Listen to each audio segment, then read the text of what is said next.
আমাদের উচ্চ বিষয় হলো কতিপয় যৌগসমূহের গাঠনিক সংকেত, মোট ইলেকট্রন সংখ্যা, আদান ও যোজনী নির্ণয়। নবম দশম শ্রেণীর রসায়ন প্রথম অধ্যায়। প্রথম আমাদের যৌগমূলক হিসেবে আমরা আজ করলাম অ্যামোনিয়াম আয়ন। আর যৌগমূলকটির সংকেত হচ্ছে NH4+, অর্থাৎ এটি পজিটিভ আয়ন। আমরা যদি এখন এর গাঠনিক সংকেতটা লিখি, গাঠনিক সংকেত হলো, আমরা গাঠনিক সংকেত বলতে বুঝি প্রতীক এবং বন্ধনীর মাধ্যমে মনোযোগে যে সংকেতটা লেখা রয়েছে গাঠনিক সংকেত। এখন আমরা যদি অ্যামোনিয়ার গাঠনিক সংকেতটা লিখি, নাইট্রোজেন মাঝখানে তার এক বন্ধন চারদিকে একটা হাইড্রোজেনের সাথে যুক্ত হবে, এটার ঘনত্ব হয় NH4 নাইট্রোজেন। এখন আমরা এই যৌগমূলকটাতে কতটি ইলেকট্রন রয়েছে সেটা হিসাব করতে পারবো। এখানে আমরা জানি নাইট্রোজেনের পারমাণবিক সংখ্যা হলো 7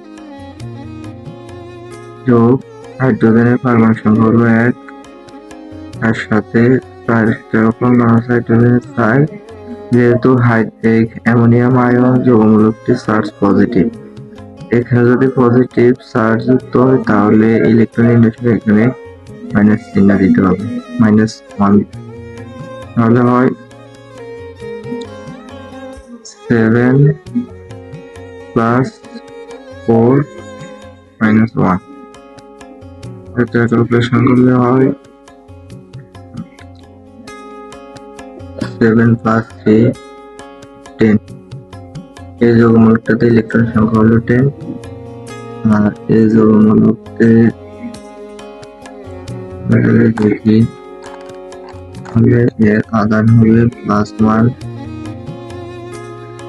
যোজনী হবে শুধু 1। আমরা আবার ক্রমান্বয়ে আরেকটা যৌগমূলক নিই, ফসফোনিয়াম আয়ন। এটা হচ্ছে CH4+ আয়ন, অর্থাৎ ফসফোনিয়াম আয়ন। এক্ষেত্রেও একটা ফসফেট আর তার চারপাশে একটা হাইড্রোজেন পরমাণু রয়েছে।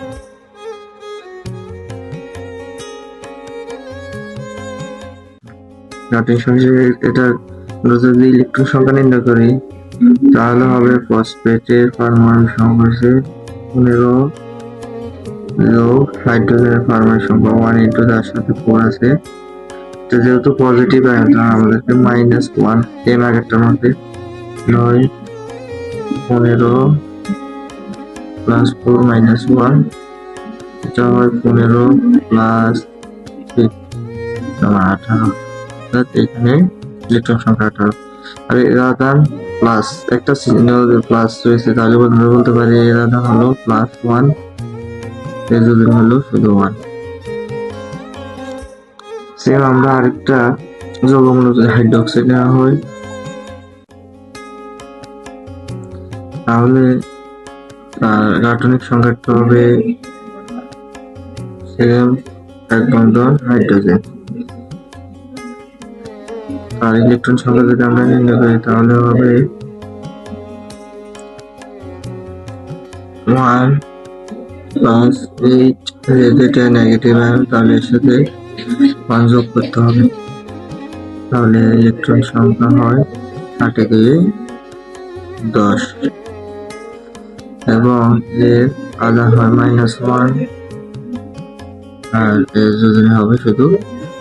এভাবে আমরা প্রত্যেকটি যৌগমূলকে বন্ধন প্রতীকের সাহায্যে তাদের গাঠনিক সংকেত, ইলেকট্রন সংখ্যা, আদান এবং যোজনী সহজে নির্ণয় করতে পারবো।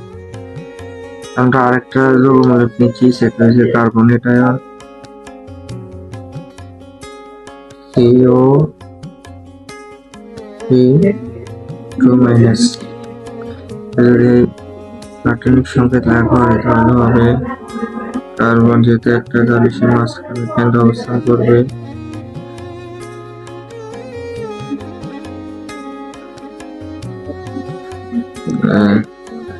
দুই বন্ধন একটা অক্সিজেন।